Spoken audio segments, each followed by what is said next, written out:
সংসদের ভিতরে একজন এমপি কোরআনের আয়াতের অপব্যাখ্যা করলেন এবং অশুদ্ধ তেলাওয়াত করলেন।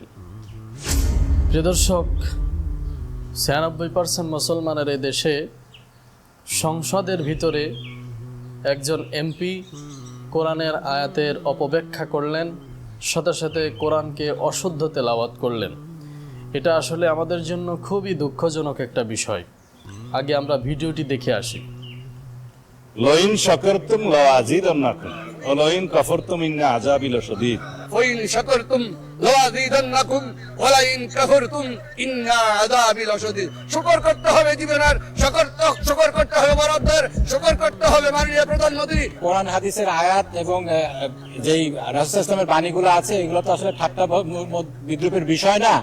এটা নিয়ে যদি ঠাট্টা বিদ্রুপ করা হয় তাহলে আসলে খুবই দুঃখজনক।